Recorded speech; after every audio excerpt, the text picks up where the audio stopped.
Story 7. The Holy Drinker. As Nick lifted the glass to his lips once more, he felt his shirt sleeve pull free from the sticky puddle of spilled cocktails that had accumulated throughout the night. He tilted his head back and tossed the remainder of the drink into the back of his throat. The burn that he had originally experienced was now gone, leaving only a numbness in his throat. He kept a neutral expression on his face before turning the glass upside down and placing it onto the countertop. He rubbed one of his eyes before passing his fingers through the greasy locks of blonde hair that hung over his face. That makes the third one tonight, correct? With a muffled grunt, Nick slowly turned his attention to the bar stool next to him.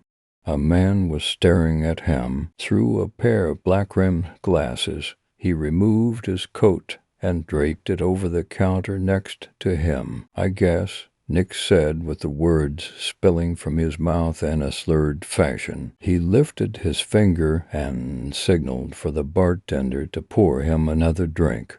"Thanks, Mike. I can always count on you as a friend." Mike gave Nick a worried look before fetching the bottle of whiskey. The golden brown liquid dribbled from the opening and into his glass before cascading over the ice cubes. Without a word of thanks, Nick raised the glass and took a large sip. "You're going to have quite the tab going if you don't slow things down a bit," the stranger said while watching Nick turn in his direction and give him a glare.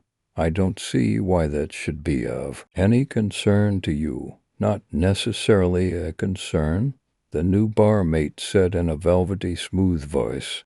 "It's just more of a curious observation." Nick rolled his eyes and took another sip from the glass. "Well, if you're worried about me skipping out on the tab or something, no need to worrying. I've got enough money to pay for everyone in this bar." The stranger gave him a slightly puzzled look. "I understand that cost isn't an issue with you, but I just can't reason as to why you would spend so much more drinking in a bar alone when you could just as easily do it at home for a fraction of the price." Mike reluctantly walked over as Nick finished off what was left in the bottom of the glass. His drink was once again topped off, and he gave a nod to the bartender. "There's two reasons. Mike has a much larger selection than my little cabinet at home." Nick threw back his head and tossed nearly half of the drink into his mouth.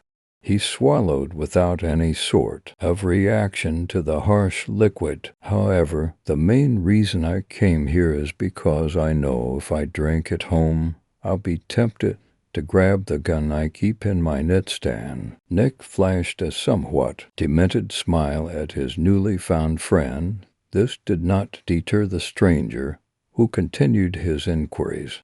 "Something must really be bothering you." Nick motioned up and down his body, showing off the stained clothes and disheveled appearance that he seemed to have no shame in showing off. "Gee, I wonder what could have given it away." With a grunt, Nick finished off the remainder of his drink. He set the glass down on the countertop, causing the ice cubes to shift and clink against the container. "I'm just trying to make conversation, Nick. There's no need for sarcasm." Nick's eyes went wide. For a moment he stared forward before slamming his fist on the bar top and grabbing the man by the collar. "How the fuck do you know my name? Who even are you?" Nick asked with a sense of panic in his voice. The stranger chuckled to himself before grabbing hold of Nick's hands. With little effort, he removed them from his collar and straightened his jacket. "I'm glad to see you have some newfound enthusiasm. My name is Jack, and I know everyone's name, Mr. Wilson. It's all required by my job. Could you imagine how bad of a salesman I'd be if I didn't know my clients' names? It seems to me that it would be highly informal which is no way to make oneself appear professional. Nick scoffed and signaled for the bartender to fill his glass once more. The booze poured into his glass before he looked back over at Jack. What kind of a salesman are you anyway? 'Cause right now, all you've really managed to pitch me is a load of bullshit. Wow, it must have taken a lot of mental power to come up with that one, Jack said sarcastically before sipping from his glass. Nick rolled his eyes before quickly looking back at the drink. Pressed to Jack's lips, he could have sworn that the glass had not been there seconds before. It was as if the thing had materialized out of thin air with a snap of his fingers. Are you going to answer or just continue to sit here and be insulting? Jack rested his glass down on a napkin before turning to stare into Nick's bloodshot eyes. Since you seem to be in no mood for light-hearted conversation, I'm just going to cut directly to my main point. What's your opinion on the afterlife, Mr. Wilson? If you're asking whether or not I'm a religious man, and you really picked a bad time. Jack paused for a moment as his mind ran over what to say next. Unlike his original predictions, Nick was proving to be more difficult than he originally anticipated, despite the impression I've apparently given you. Nick, I want you to understand that I'm here to help you. Now I know exactly what's running through your head right now. For the first time that night, Nick smiled before letting out a hearty laugh. He grabbed his stomach out of exaggeration and turned to Jack. Trust me, you have no fucking idea what's going on with me right now. Go ahead and make all the silly little guesses you want. For the first time that night, the slight smile that Jack had kept on his lips vanished. He was now staring at Nick with a stern expression plastered on his face. I know that for the past 3 days, Craig hasn't left your mind for a single second. Nick's blood ran cold as he felt his limbs go numb. The music droning from the bar's speakers slowly faded away as his ears were filled with a high-pitched ringing sound. With his lower lip beginning to tremble, Nick slowly turned to face Jack. I'm glad I finally have your attention, Nick. If we're done with all the small talk, I'd like to get down to business. Nick let out uneven breaths as the words choked in his throat. With great struggle, he managed to nod his head. I know the past few days have been difficult for you, Nick. I'm not one to judge that you decided to nurse your emotions with a bottle of liquor. After all, losing your son is something that no parent should ever have to go through. Nick looked away and wiped his eyes with the sleeve of his shirt. He sniffled before turning back to Jack. His eyes had become even more red. Tears streamed down his cheeks and cut through the dirt and grime that had accumulated on his skin over the past few days. Do you know how hard it is? Jack remained silent and waited for Nick to compose himself before continuing. Do you know what it's like to kneel next to a hospital bed and stare at your child, bruised and broken before you? Thoughts race through your mind and fight each other over which one should make you feel the worse. One moment I was depressed about never seeing my son graduate. The next it was the thought that he never even got the chance to ride his bike without training wheels. Nick paused and rubbed a hand over his face. He sucked in a deep breath and let it out unevenly. However, I think the biggest regret I have is that I'll never be satisfied with how many times I said I loved him. No matter how much I did it, there is still that nagging voice in the back of my head that I should have said it more. Jack reached out and placed a hand on Nick's shoulder. He did not respond to the gesture and continued to fight against his sobs to speak. Do you know what my last words to him were before he died? Jack shook his head. I told him that everything was going to be all right. I lied to my son and left his side to get something to eat for the first time in nearly 2 days. By the time I came back, nurses had swarmed around him. It was no use, though. The doctors told me it was so sudden, and there was nothing that could have been done. They told me to take comfort in the fact that he had likely gone quickly and without pain. Nick turned away and looked at the mirror in front of him. Amongst the amber and clear liquids, illuminated by the sickly yellow lights overhead, a disheveled face of the man he had once known stared back at him with sunken eyes. The two sat in silence as Nick attempted to compose himself. Meanwhile, that drunken son-of-a-bitch that slammed into our car is expected to make a full recovery. Sure, he'll go to jail, but that's hardly going to make a difference to me. That man could rot in a cell for the rest of his life, and I still wouldn't be happy, no matter how long. He's put away for. Nothing will bring my Craig back. With a frown, Nick picked up the glass in front of him. He swirled the whiskey and ice cubes around the bottom and just stared. Jack waited for him to finish off the drink, but raised an eyebrow when Nick set it down on the counter with a sigh of defeat. I know I came here to avoid being home, but it honestly didn't make a difference. At this point, I failed to see a reason why I need to stay around. Jack opened his mouth to speak, but instead decided to wait and see where the conversation turned. I've heard 1,000,000 times that suicide does nothing but multiply your pain and spread it to those you love. As much as I hate the thought of passing this suffering on to my friends and family, the thought of continuing life without my son outweighs any potential guilt.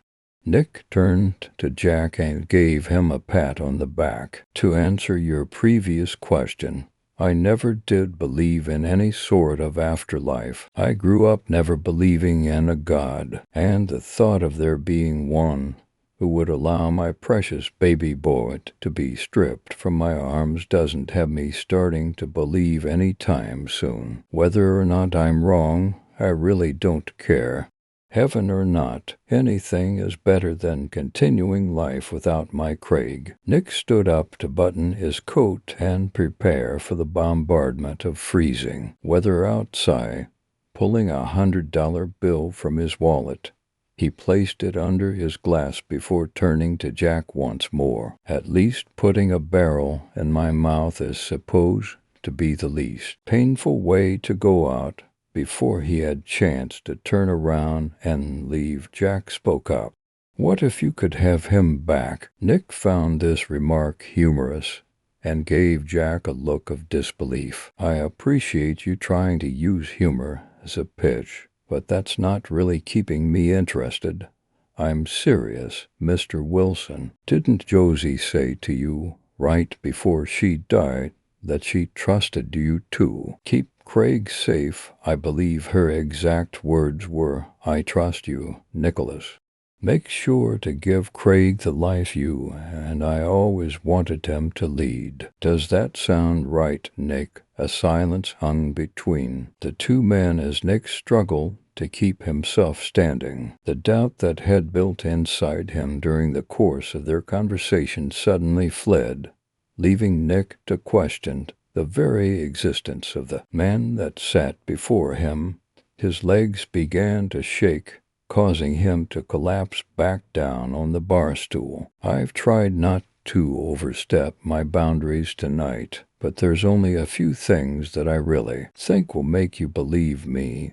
If the words of your cancer-stricken wife don't make you trust me, then I don't know what will, Nick. Now, can I have your word that you'll trust everything that leaves my mouth from this point on? Nick swallowed hard before nodding his head. W what? What exactly are you? Jack gave a light laugh before sipping from his glass. As he rested it back down on the bar top, Nick swore to himself that the level of whiskey in the glass had not changed. I'm surprised it took you this long to come to the conclusion that I am not of this world. I am not well known to your species. In fact, I believe the amount of the people that are aware of my existence can be counted on to hands. That includes yourself, by the way. Are you an angel? Jack scoffed at the notion, running a hand through his perfectly kempt brown hair. Oh, heavens no. I can understand the misconception, given how well I dress, but those goody-goodies are a little too well-behaved for my taste. I keep myself in line, but I also like to indulge every now and then. So then, what are you? Nick asked. Although I was never given an official title, the souls I've interacted with over the years have dubbed me the Balancer. I just use the name Jack when speaking with people on Earth. To be exact, I'm the entity that monitors purgatory. Despite its complexity, the system is flawless. Well, at least it is most of the time. Most of the time isn't exactly flawless. Jack raised an eyebrow, causing Nick to be silent once again. As I was saying, it's my duty to monitor those who have just left this world. Think of me as the last checkpoint before a soul moves on to its final resting place. There are some instances where a mistake occurs within the system. I won't bother getting into the details. I stopped doing that after getting numerous questions about how the dead are to be judged. Just understand that my job is to alleviate any issues that occur. For the first time that night, Nick felt a sense of hope begin to burn inside him. He sat up from his slumped position and stared at Jack with a faint hint of joy in his eyes. Are you saying that Craig will come back to me? Jack held up a hand before continuing. Make no mistake with me, Nick. I'm not doing this just for you. Every time I make these corrections, it's because bringing one person back spares many others further down the line. I don't see the upside in scrambling your mind with the discussion of future events. Just understand that your son is a small gear that's going to make an entire machine work. Nick suddenly leaned forward and threw his head against Jack's chest. Fresh tears once again poured from his eyes. The white dress shirt Jack had been wearing under his coat was soon streaked with wet spots. Thank you so much, Jack. Jack placed a hand on Nick's shoulder and slowly pushed him back as he wiped his face with the back of his sleeve. Nick looked at him with a wide smile. Believe me when I say that there's no catch. Nick, you wouldn't believe how many times I get asked what kind of Twilight Zone twist I'm going to put on something. If there's one thing I'm not, that would be a liar. I'm a man of my word. Well, being of my word.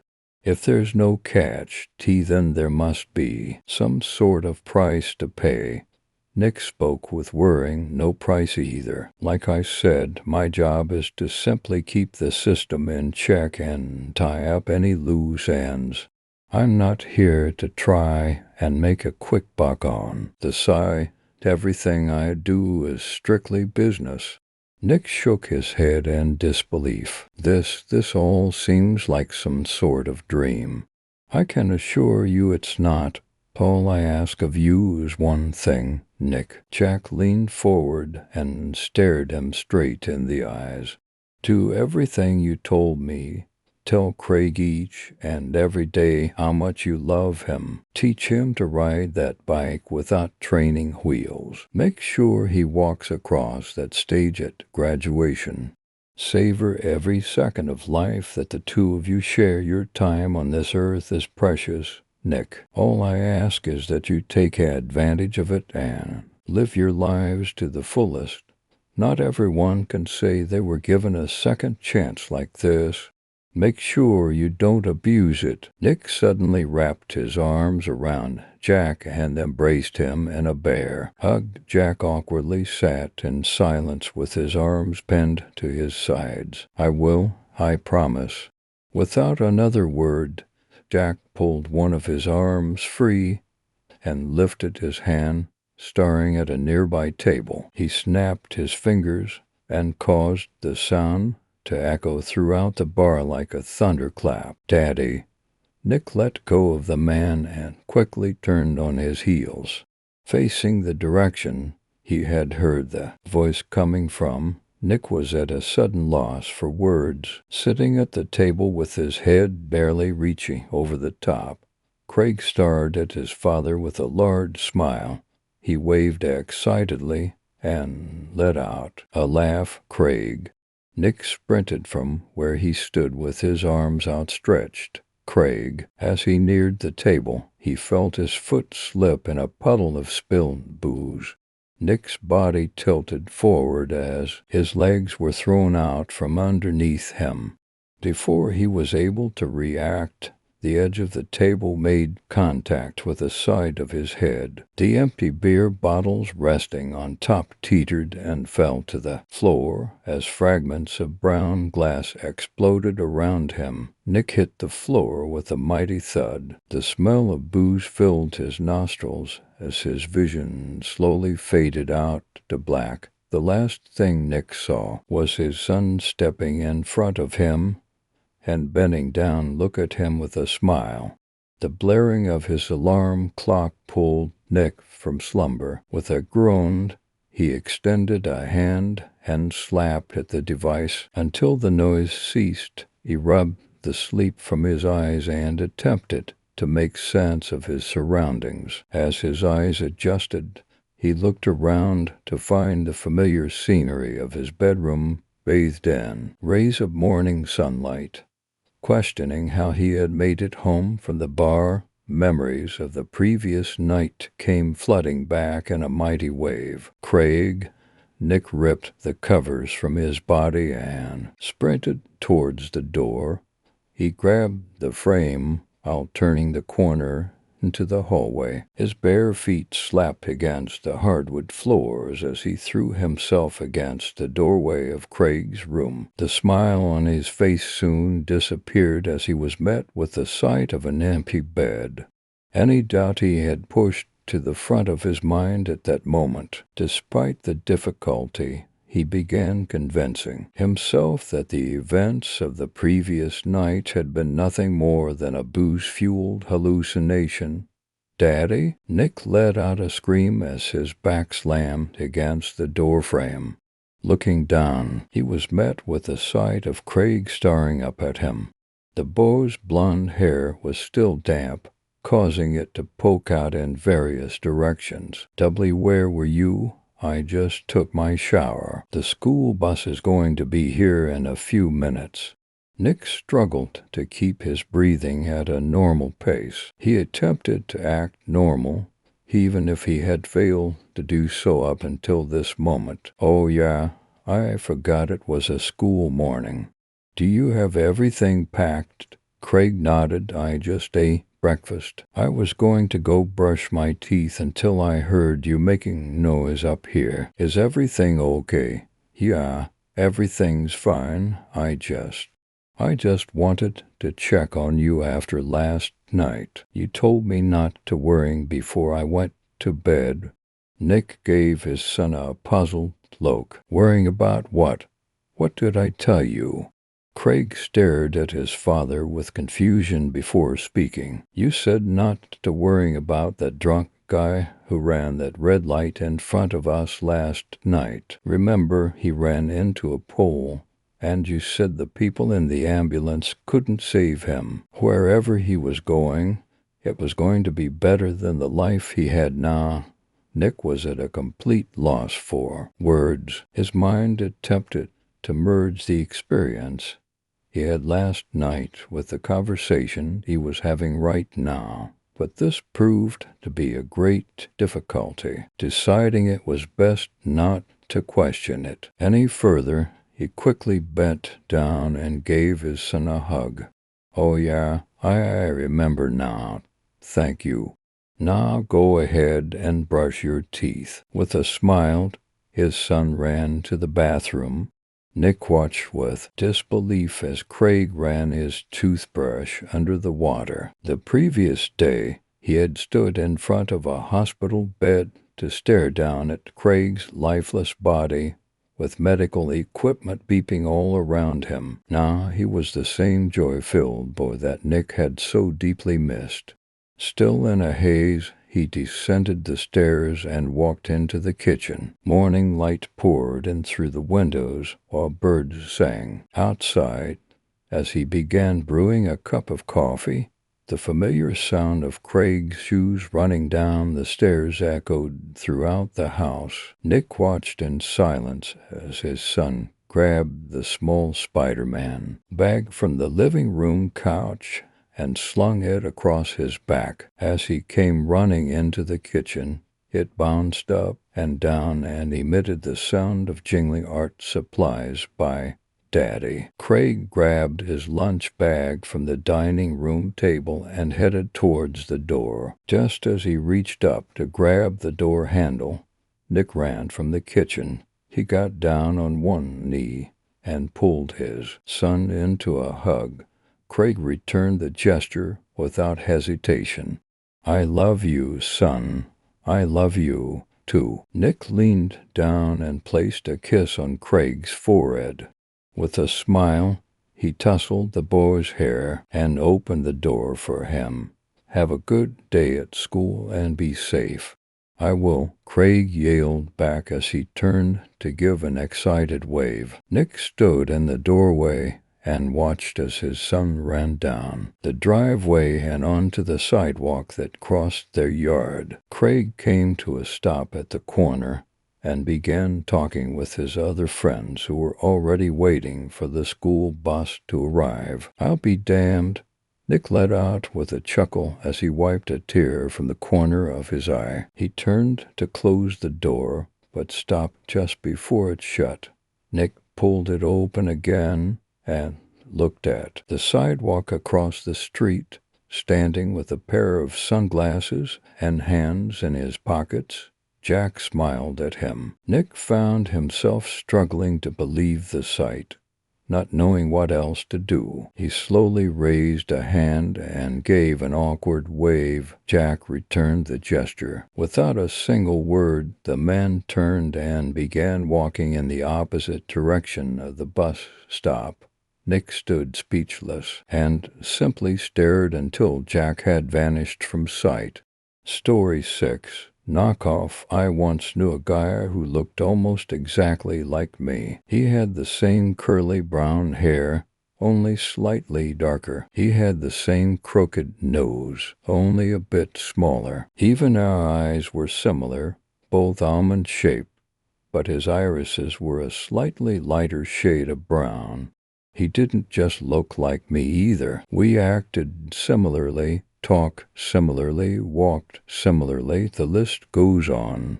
We only had slight variations in almost every aspect of our being. It was scary at first, but soon that fear developed into anger. I absolutely hated that lousy, good-for-nothing faker. Thomas Blake was his name. I met him in my junior year of high school.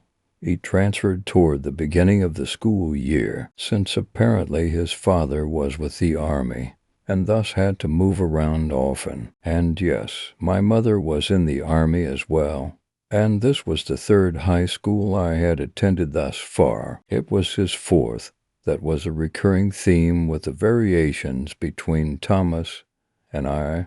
He always seemed one step further. Not ahead, just further. When he was first introduced to the class, everybody made a huge deal about how similar we looked. Even the teacher was confused for a moment.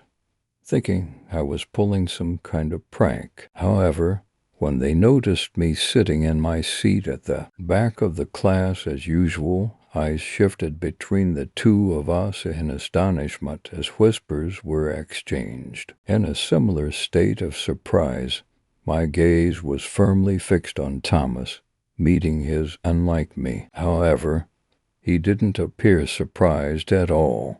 He just looked at me with a slight smile as he went to take the seat the teacher pointed out for him. Said teacher always had a bit of a sense of humor, so of course, since Thomas needed a study buddy to get him caught up on the class's lesson and tent, I was the man for the job. During lunch break, people swarmed us. "Are you two related?" one person asked. "Are you like long-lost twins or something?"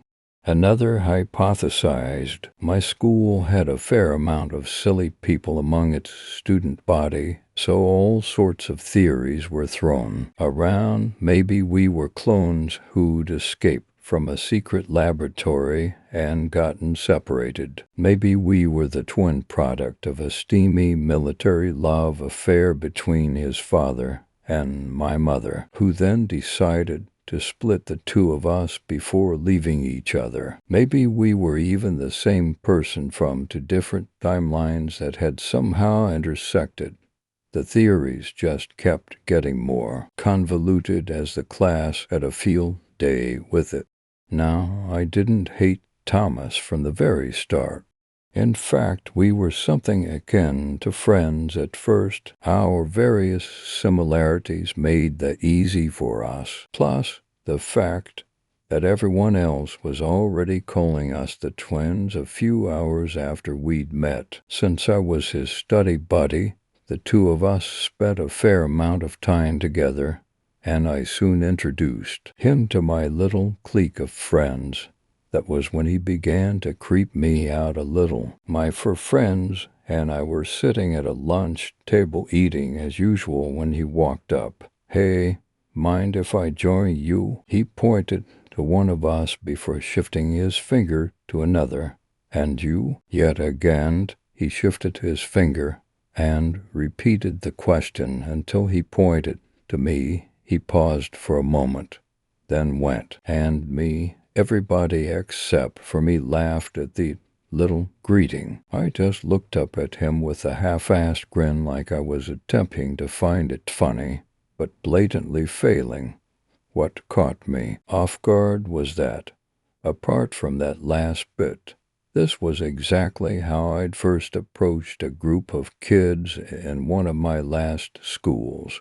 Word for word. Of course, we invited him to sit with us, and I tried to shake off the feeling of unease that the event had left me with. I was able to forget about it for a while, but it wasn't long before it returned. Sure enough, as the days went on, he continued acting like me. He said things I would have said and did things I would have done. Not that he did this all the time. The variations between us made it so that it was relatively infrequent. However, it happened often enough for me to take notice and begin to get freaked out by it. Surely it wasn't normal for someone this similar to me to suddenly appear in my life. The odds were astronomical.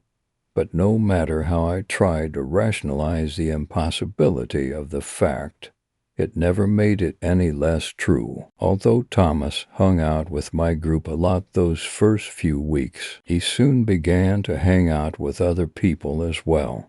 Our school was relatively small, so it was something all of us naturally did. Most people were at least acquainted with each other, whether in a good or bad way. However, people usually stuck to their particular groups of friends, having only one or two closer associates from other groups. There were a minority of people who had no particular clique, and instead had friends in many different cliques or just fit in well with everyone.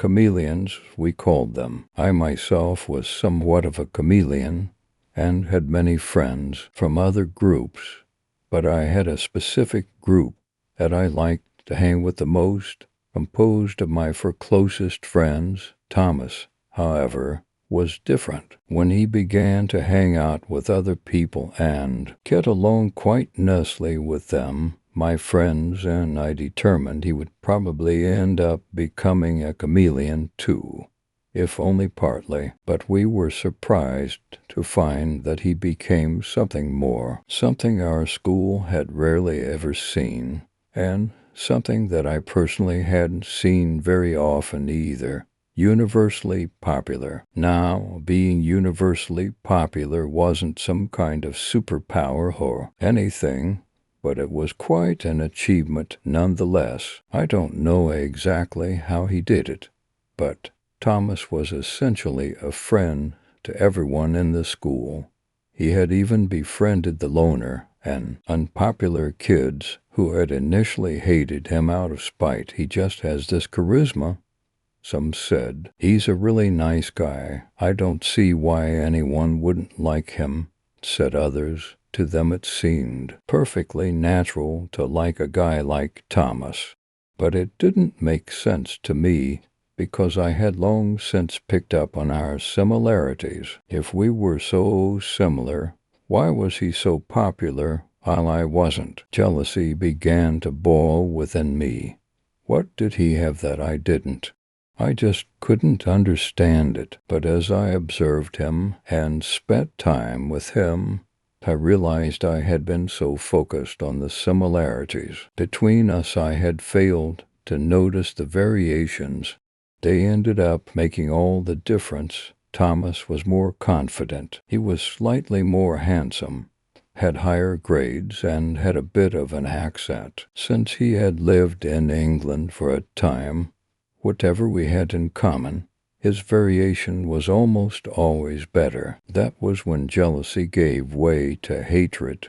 Not of Thomas, however, to myself.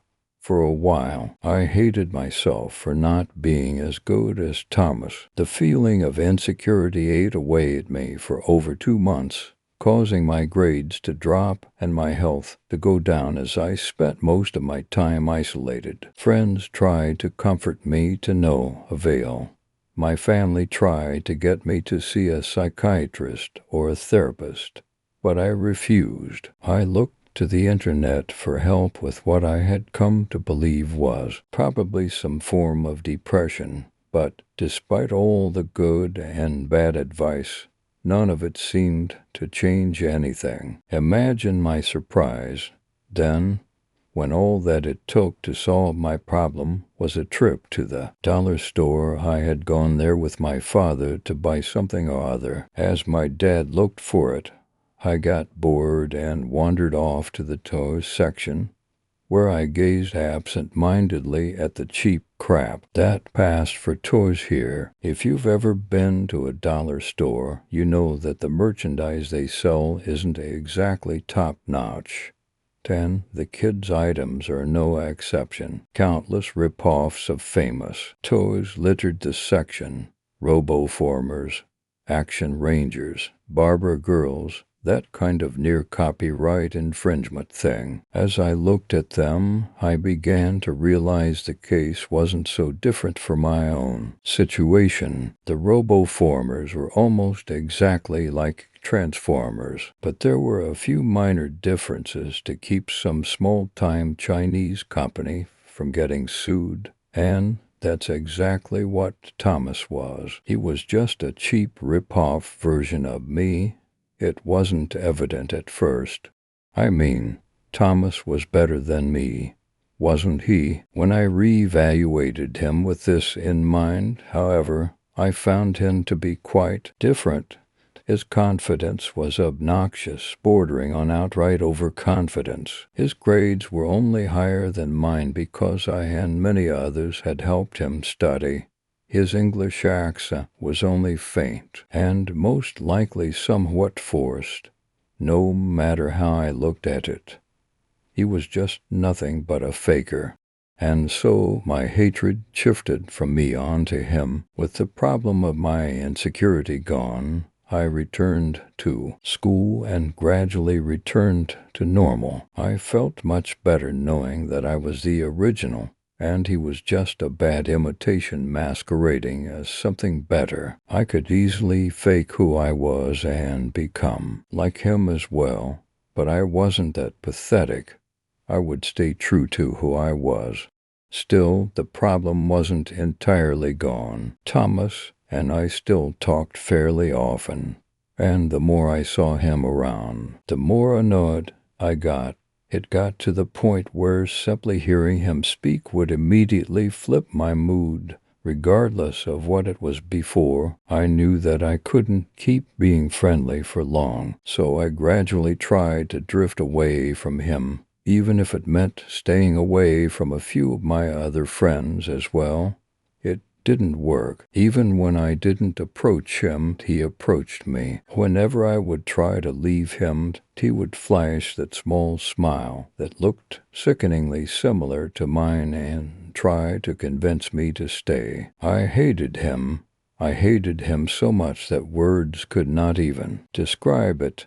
Everything he did only served to fuel the fire within me. Whenever I got the chance, I began to daydream about calling him out on his fakery and beating him up as a suitable punishment. These daydreams soon evolved into hypothetical plans of increasing complexity as I mulled over ways to get him expelled from school and out of my life forever. Then, my mom made an unprecedented announcement.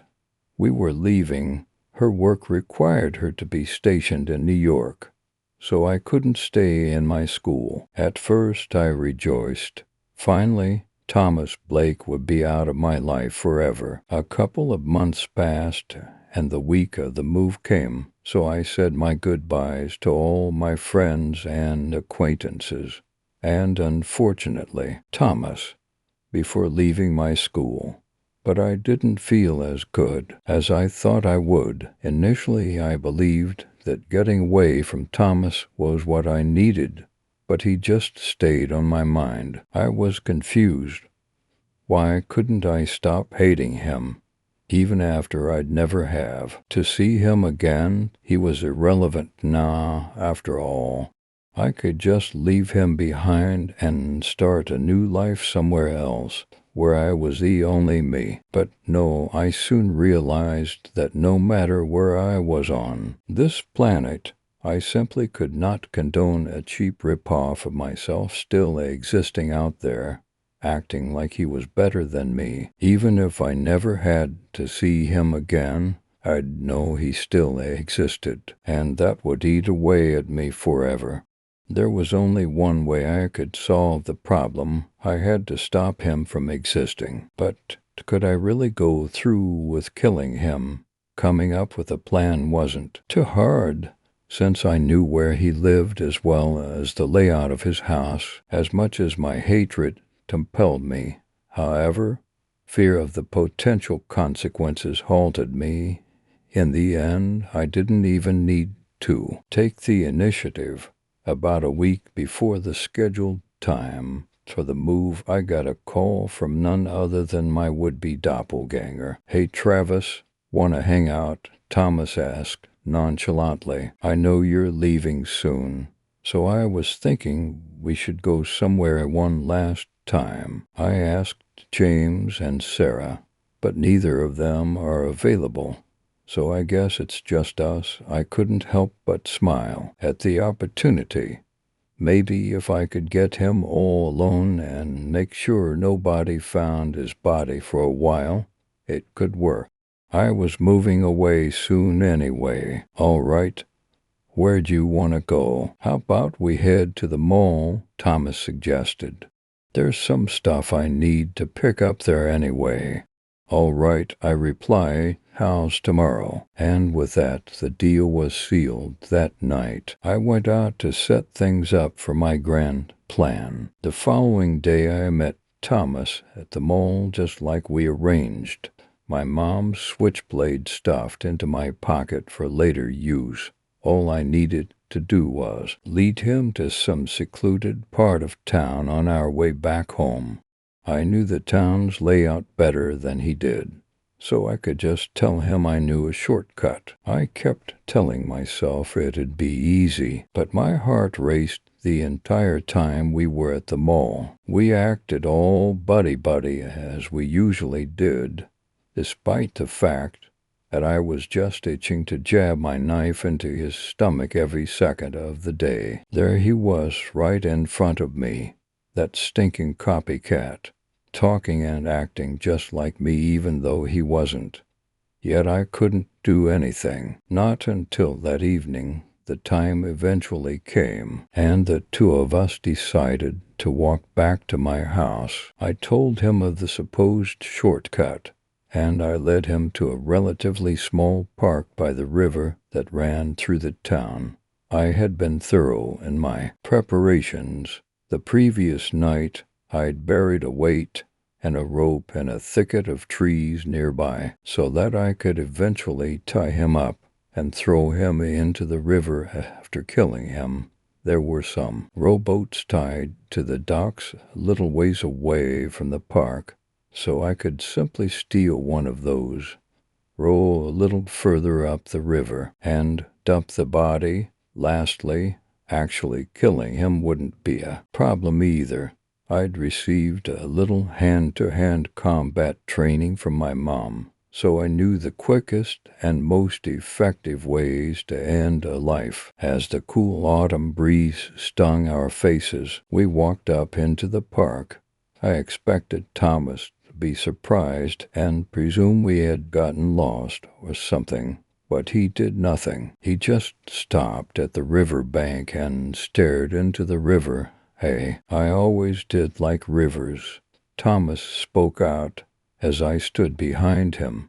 Slowly, cautiously, I withdrew my switchblade. "You never know what's underneath that ever-flowing surface of theirs," he continued, "what someone could have hidden." I wasn't going to wait any longer. I held the knife backhand and went for a stab, aiming for his jugular. I was surprised, however, when he ducked right on time, and it was only then that I noticed a shiny object in his hand. Another knife. Thomas immediately tried to slash me, but I jumped back in time to avoid him. He stood up straight, his face somewhat obscured by shadow as the sun set behind him. Yet I was sure I could make out a slight smile on his expression. "I'm really hoping you were smart enough to come prepared for this," he said, taking a step forward as he got into an attacking position. "I mean, I know you're not as intelligent as I am, but surely even a knockoff like you has watched enough movies to know how to plan a murder." In retrospect, I think I should have felt surprise or at least fear that my plan had gone awry. However, the only emotion I could register was anger. My hatred flared as I listened to his words. "You think I'm the knockoff here?" I exclaimed, gripping my switchblade tighter and preparing for his attack. "Sorry to break it to you, but you're the only faker, and I can't let you prance around thinking you're better than me any longer." Thomas scoffed. "Of course, that's the only way you can justify your existence, isn't it? Accusing me of being the rip-off, thinking you're the improved, original version. But you're wrong," he boasted. "I am the original. I am me, and you are just a lowly, imperfect copy trying to be me. Maybe, if you were a complete clone, I could condone it. But the fact that a piece of trash like you, who's inferior in every way, is out there, that's something I can't allow." He stepped forward, taking a jab at me with his knife. I swiped it to the left with mine before taking the opening and sidestepping to the right, slashing once again at his throat. He tried to jump back, but my knife still managed to cut deep into his shoulder. Blood spat out onto my clothes, and Thomas roared as it continued to leak down his arm. "Fuck," he exclaimed as he gripped his shoulder with his free hand. His smile had deteriorated into a look of disgust and anger as he eyed me. Meanwhile, I had gained some confidence. With his right shoulder damaged, it would be more painful to swing his knife. I had gained the advantage. "You fucking trash. How dare you?" Thomas growled. I gave a slight smile. "Isn't it obvious? Because you're nothing but a second-rate imitation. I'm the real one here," I informed him. "It stands to reason that a piece of shit like you wouldn't even be able to touch me." Yes, I could see it now. Why was I even angry in the first place? This pathetic copy with delusions of grandeur couldn't touch me. His better counterpart. "Yeah? Keep talking. I've heard it all before." Thomas spat. "But surely even you see it. You're just worse than me in every way. Unlike you, I proved myself. I've gotten rid of trash like you before, and I'm not afraid to do it again." I scoffed. He was just talking nonsense now, probably trying in vain to convince himself that he was real. Deciding to go on the attack this time, I reached down and grabbed a handful of the rocks lying on the river bank. I threw all of them at Thomas, and he instinctively used his arm to shield his eyes.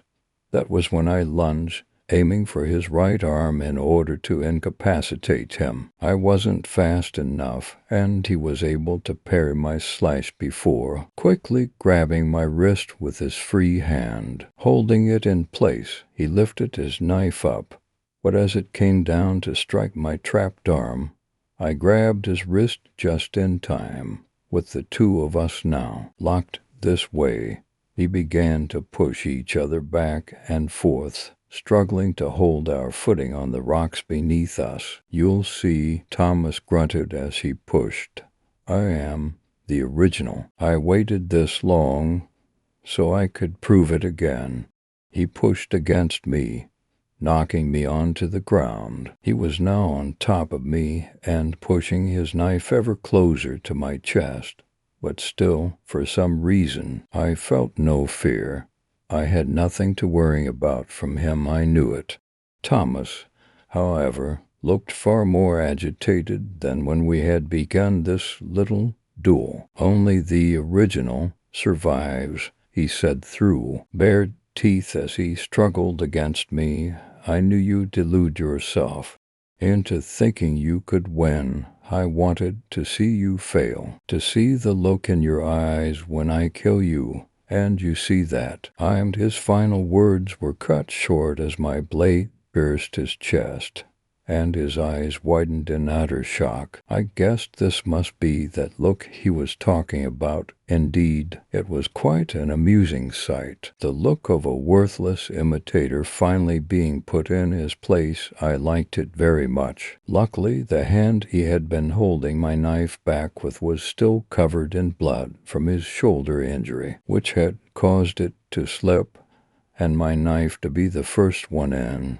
I could feel the strength leaving his body as I pushed him off of me and sat up. I looked over to his convulsing form on the ground, that expression never leaving his face as he slowly struggled to look at the knife that had pierced his heart. Taking it out would only make more of a bloody mess, so I left it where it was. I smirked triumphantly as I waited for the life to fade from his eyes.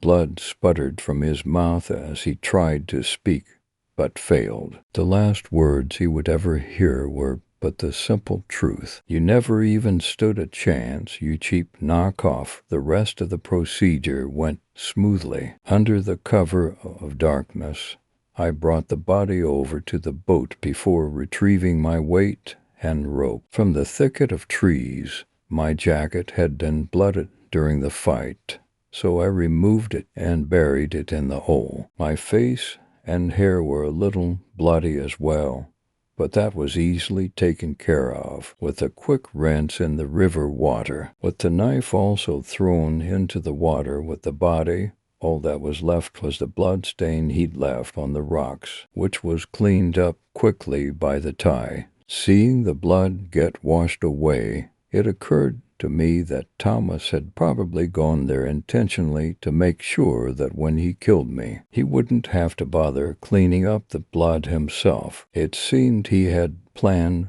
my murder by counting on me to plan his, which made me wonder how he knew. He said he'd proven himself before, but I had no idea what that meant at the time. I didn't wonder about it for very long either, as I was too caught up in my victory to care much. The last few days passed like the breeze. The police came to question me about the disappearance of Thomas a couple of days after he'd been reported missing, since I was the last person he'd been seen with. I just told them that the last time I saw him was when he and I went separate ways to get to our houses, and this answer seemed to satisfy them.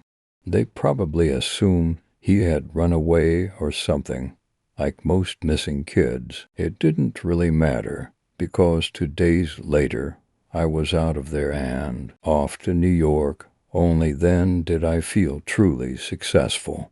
Uncaught and untouched, I was now indisputably the one and only Travis Burke. That summer was probably one of the best of my life. With my identity now to myself, I felt far better than I ever had before, and it showed. I began attending a youth group at my new local church and made friends with the people there. It was surprisingly easy, far less awkward than it had been before. Of particular interest was one girl, Leslie, who would later even become my girlfriend after I worked up the nerve to ask her out. The people from the youth group quickly introduced me to their other friends, and it wasn't long before I was well acquainted with everyone in most of their social circles.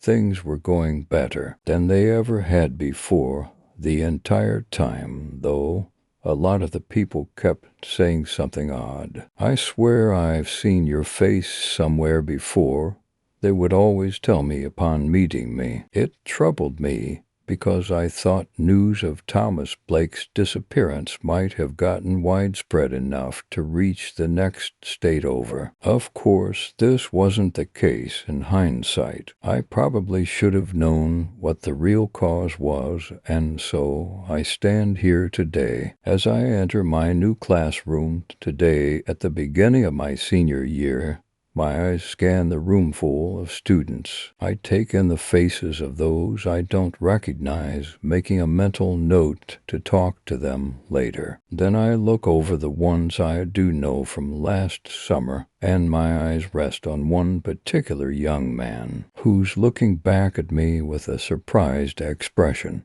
I glossed over him earlier, having recognized him all too well despite never having met him. He has slightly lighter brown, curly hair, a slightly larger crooked nose, and even almond-shaped eyes with a darker tint to the irises chocolate brown. It isn't long before the rest of the class notices, and eyes begin to shift between the two of us as whispers are exchanged. I'm less surprised about this than I think I should be, really. Realizing what Thomas must have been talking about the day I killed him, I can't help but smile. Slightly, it doesn't matter what he said, though. Unlike him, I am the original, and I know it. I couldn't be killed by Thomas, and I certainly can't be beaten by this guy either.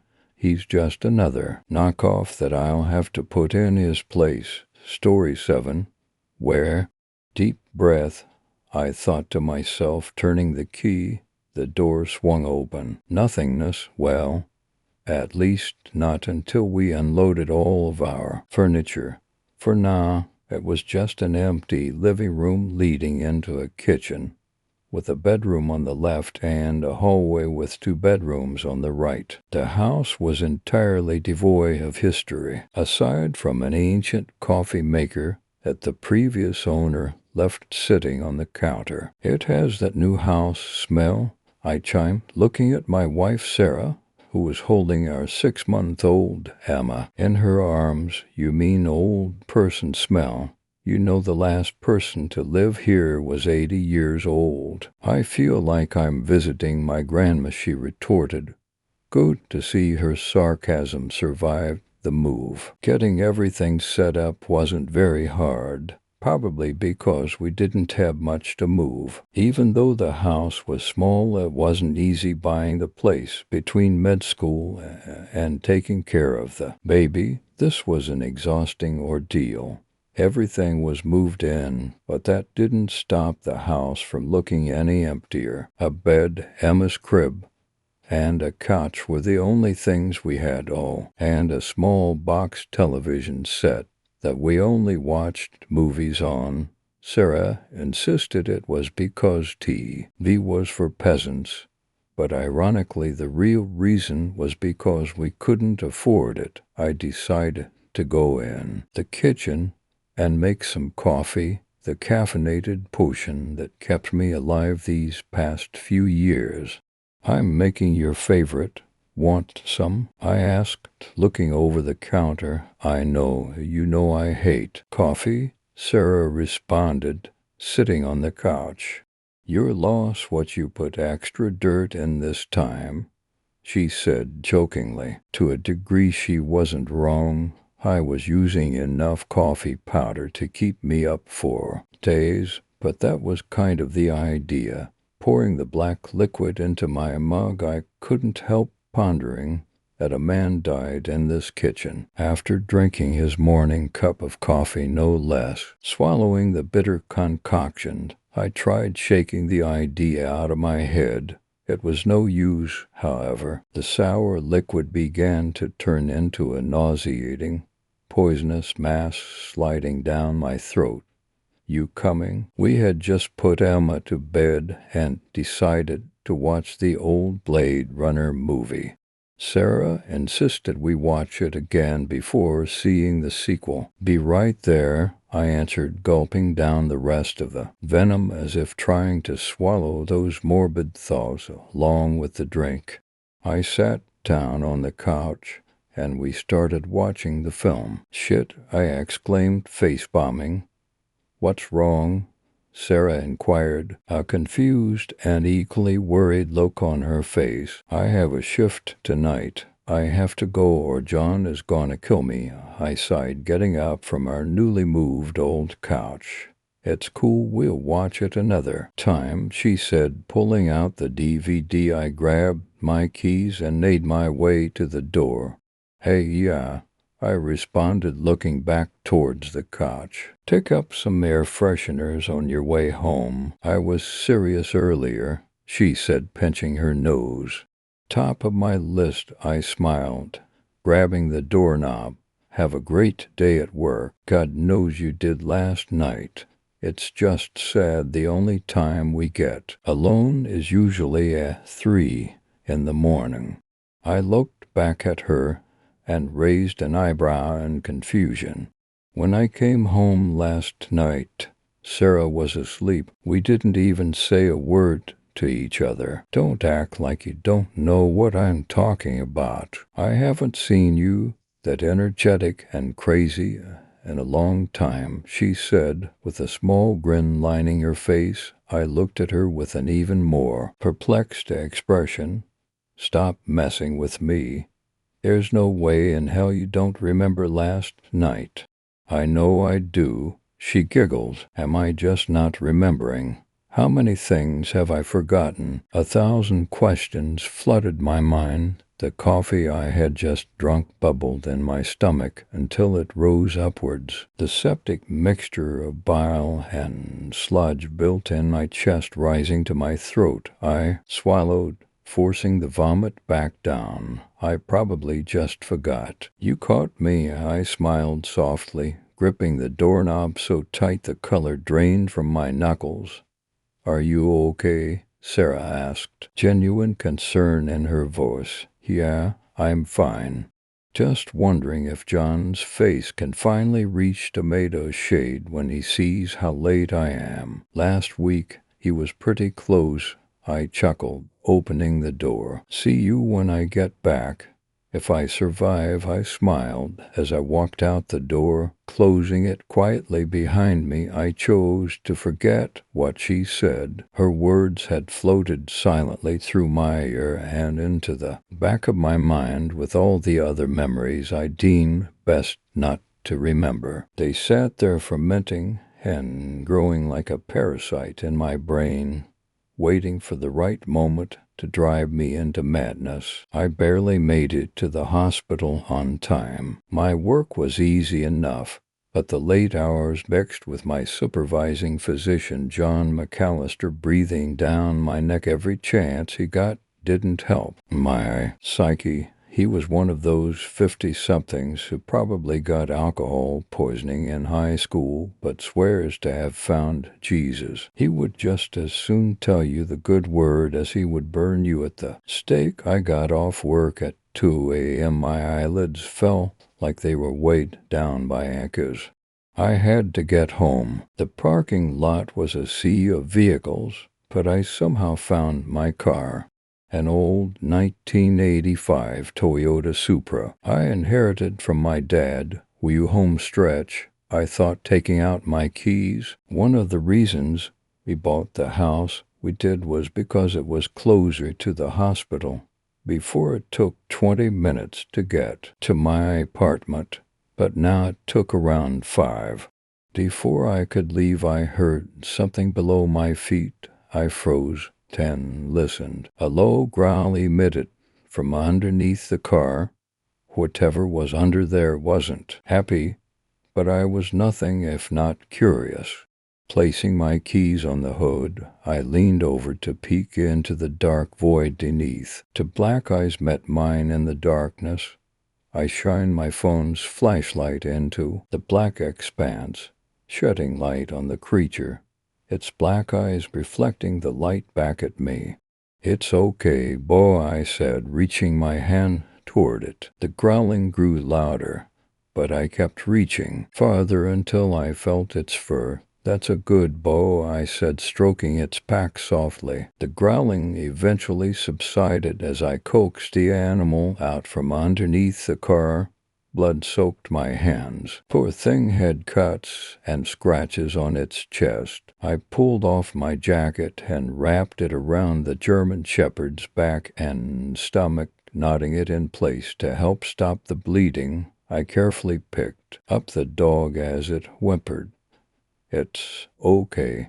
It's okay, Bo, almost there," I whispered, placing him on my passenger seat. I drove to the nearest pet clinic as fast as I could, the blood on my jacket already becoming more and more visible the longer I drove.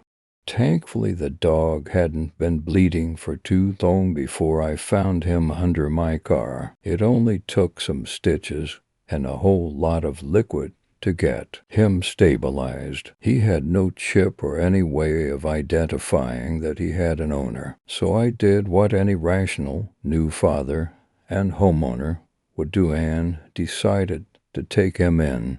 Before I left, the vet explained that he must have gotten into a fight with a wolf. She said it was the only explanation that made sense because of how deep the gashes were. A lot of wolves will wander around the woods surrounding the city, so this didn't surprise me too much.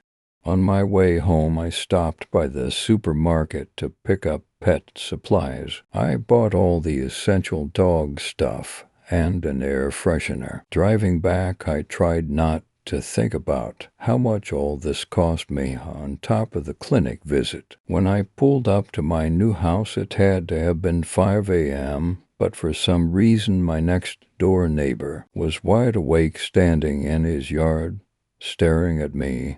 He had piss-yellow eyes and a perpetual scowl, with shaggy white hair and a long curly beard. He looked like a mix between Santa Claus and my second-removed drunk Uncle Steve. "You just moved here?"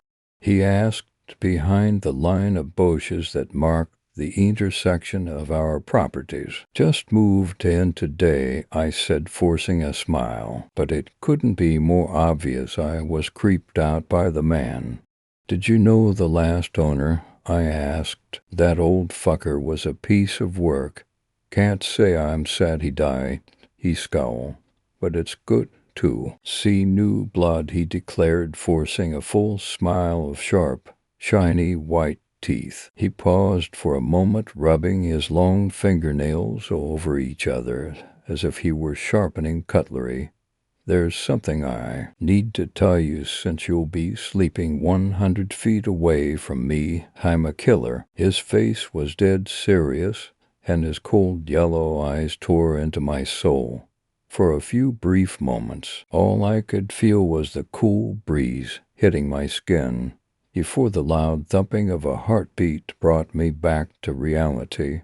I was holding the dog. He was perfectly still, but his heart pounded so fast I could feel its pulsing beat on my skin. He was afraid. My strange new neighbor continued his deathly stare, and I wondered if I should call the police.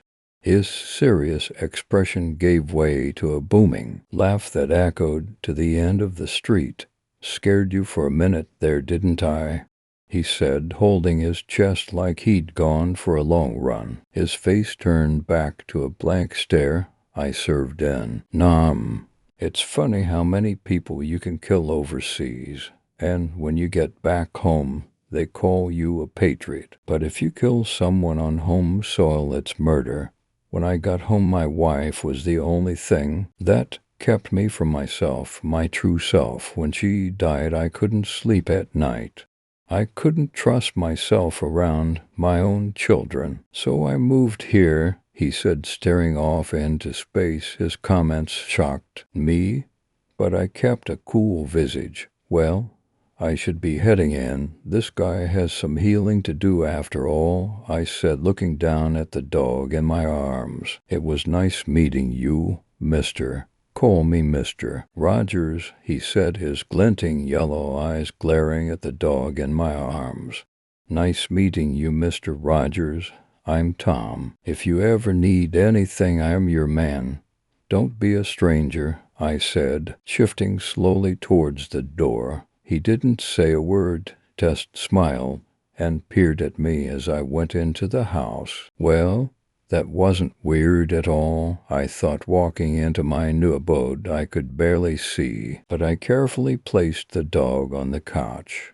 The emptiness of the house took on an eerie nature in the darkness, so I turned on the light. That's better. I poured my new companion some water and food.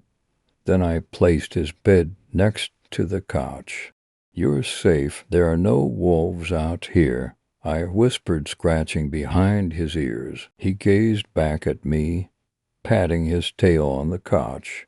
Night, boy. If Sarah doesn't freak, I'll see you in the morning. I stretched out my arms and yawned as I walked to my room. What a weird day. I grabbed the knob, but before I could open the door, I heard a loud, crashing sound. Oh God, what now? Turning around, I saw the dog limping from the couch towards me with his tongue hanging out. It took him a while, but finally he made it to the door and sat down. He just stood there looking at me. Come on. You don't want to sleep in there, I begged, but his soft expression pleaded back at me. He looked down at the door and whimpered softly. Okay, I'll let you sleep with us, I said, opening the door. Even in his wounded state, this gave the animal a rush of adrenaline as he jumped on the bed, curling into a ball at Sarah's feet. She was fast asleep, probably wiped from the move. As quietly as possible, I closed the door and got into bed, falling into a deep slumber instantly. You got a fucking dog. I guess I don't need my alarm today. I sat up to see Sarah play with the canine and being licked furiously. Okay, good. She isn't mad. Yep, he needed some help last night. Wouldn't feel right dropping him off at the shelter. I responded, wiping my eyes.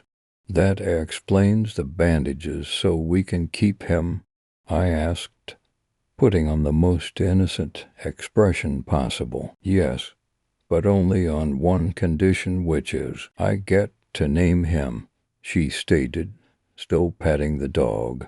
Fine by me, I sigh, rolling out of bed. With that, my morning ritual of coffee making began. The hot beverage still seemed like poison, but I drank it anyway. Time never moved normally in this kitchen. I could see the days rolling past, one cup of coffee at a time. Weeks, months, and finally for years hastily took me by surprise. A lot changed, and many things stayed the same. Ridley was the name Sarah chose, and he definitely had a favorite. Even Emma didn't interest him. My life took on a pattern beginning with coffee and ending with the yellow-eyed man, without fail. Every night he would stand in his yard when I got home.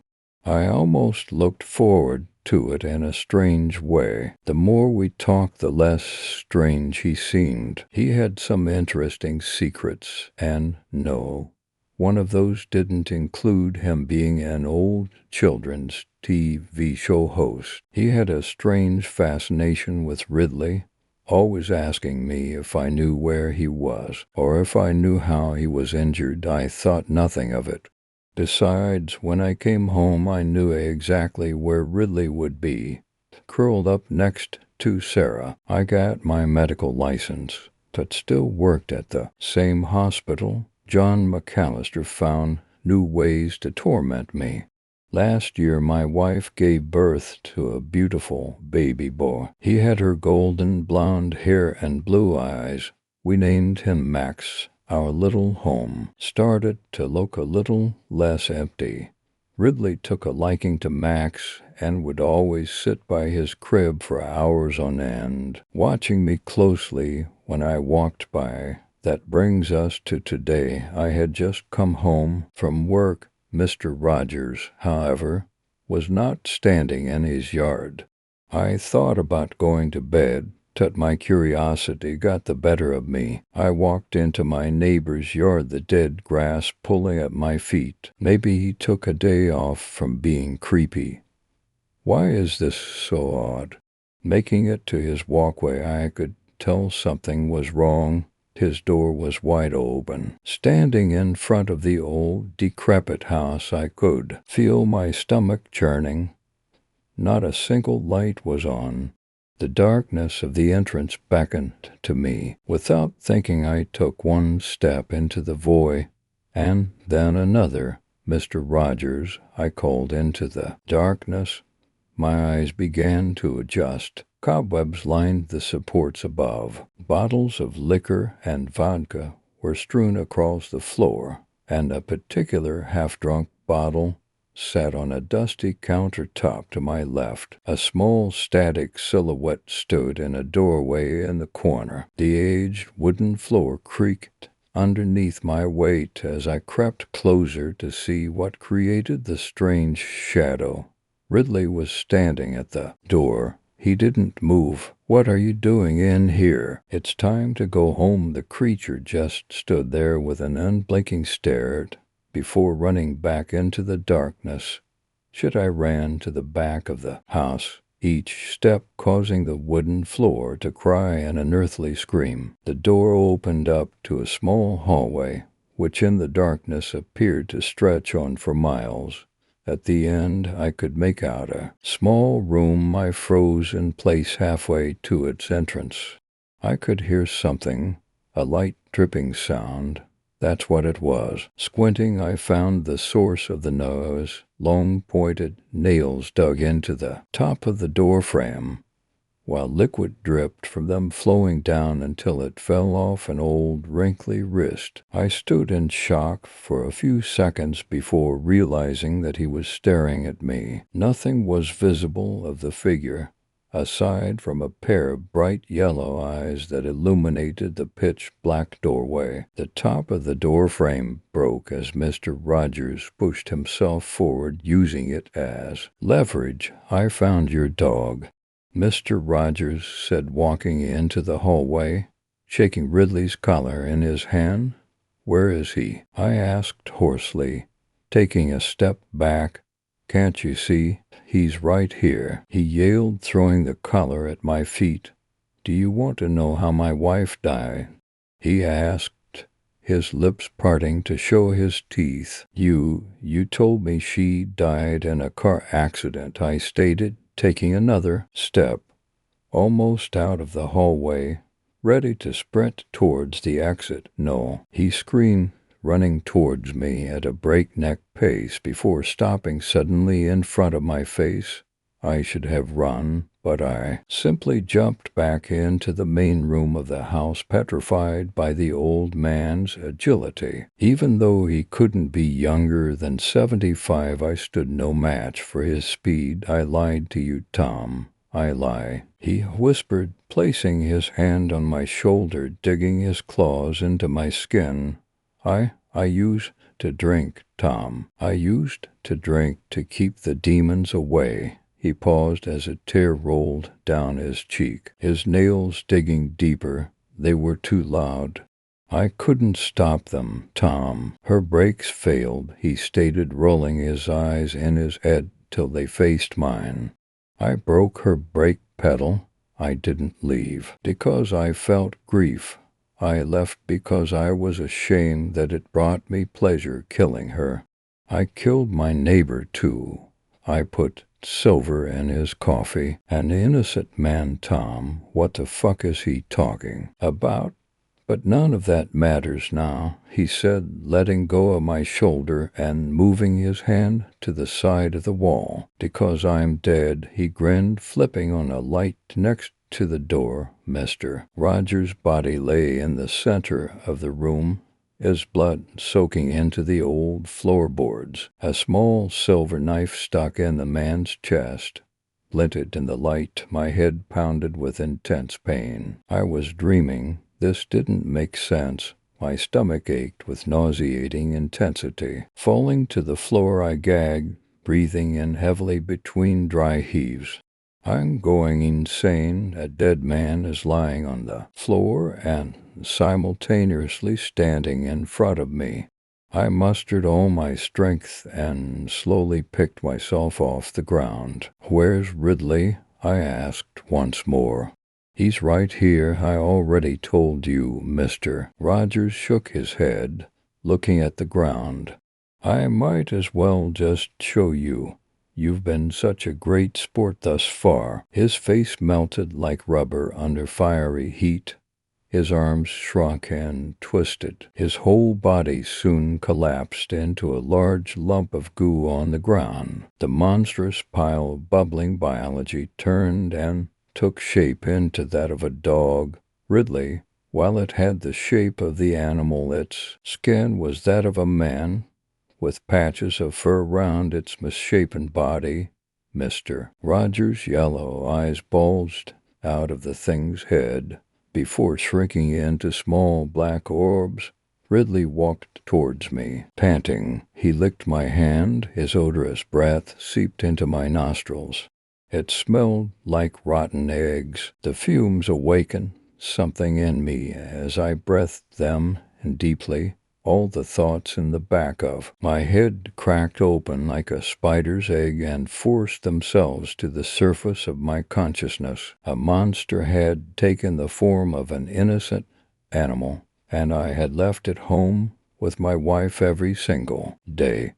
Nothing but this creature's death mattered now, not even my life. I stepped away from the dog towards Mr. Rogers' body. "I have to make a run for the knife," I thought, advancing towards the body. I ran faster than I had ever run before. Each step was an eternity. Jumping, I reached out to grab the knife out of the corpse. A mangled, fleshy hand grabbed my leg mid-leap, slamming me to the ground. Blood coated the side of my face. Fragments of the wooden floor stuck to my cheek. My vision was blurred, but I could see the monstrosity pulling my body closer and closer to itself. The warped hand was thick with a wet, slimy substance that soaked through my pants and dripped on the floor. It was connected to an irregularly long arm protruding from a shaky cocoon of veiny skin and blood. Adrenaline rushed through my body as I clawed at the hardwood floor, sending splinters up my fingernails. The beast's unnatural strength dragged my body back until I was facing its ungodly mass of tissue. The pulsating puddle grew until it loomed over me. Its arm cracked and broke as it shrunk, becoming part of the figure forming above. Trying to stab your best friend, Ridley? The carnal atrocity sputtered above me, sending saliva and bodily fluid spilling onto my face. The creature had pearly white teeth that shifted in its moving warped body to holes formed where its eyes should have been. The arm had disappeared into the monstrosity, and my leg let free with it. This was my chance. I stood up, slamming my fist into the misshapen mouth from which it spoke. My fist cracked the creature's teeth, but it still stood unmoving. Though injured, the creature's mouth curved into a tilted smile that quickly opened up and grabbed my hand, sucking it into itself. My arm was fully constricted, and all I could feel was the loud thumping pulse of a heart. The sound of bones cracking bounced off the walls as the figure fully took shape. A hand formed around my arm. Gripping tightly, I looked up and saw its morphed figure. Mr. Rogers' large yellow eyes slowly filled the empty sockets like egg yolks being squeezed into a bowl. Ridley's snout jutted out of its face, if you could call it that. It had my height, my legs, and my arms. Something else that resembled an arm was coming out of its chest.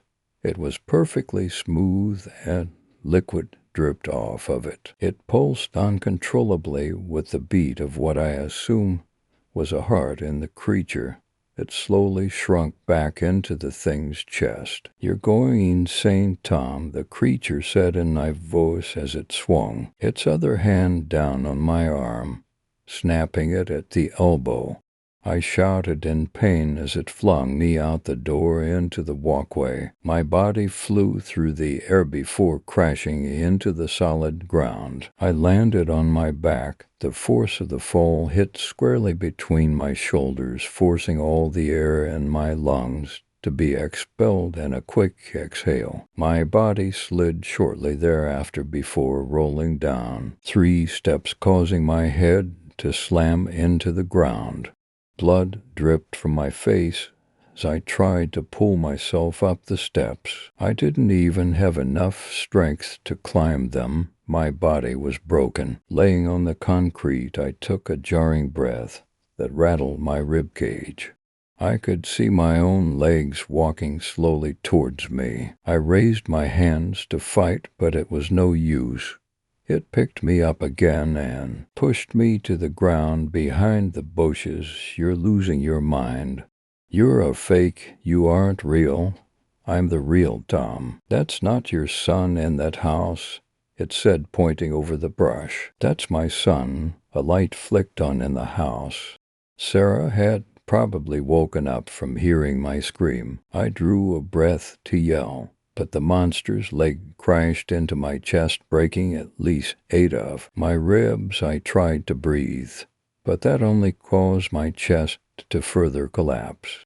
My sight was fading from pain, but I could see him. It had fully taken my appearance, even as far as mimicking a small scar above my left eye obtained after crashing my bike at the age of 12. It was like looking in a mirror and seeing someone else who resembled you perfectly, a dark shadow that would follow you as you walked away from the reflection, a darkness you think you can control, Except now my reflection was controlling me. It towered over me with a slight grin signifying victory. "Stay right here," it growled, walking towards my home. Sarah opened the door and waited for me with Emma in her arms. While I strolled up to them, I could see their mouths moving, but it was too quiet to make out. When it arrived at my home, it promptly locked its lips on Sarah's, while stroking her shoulder firmly. Its eyes were open, staring at the bushes, staring at me, while it embraced her. I choked as my lungs filled up with blood. All I could do was watch how my wife was caressed by a monster.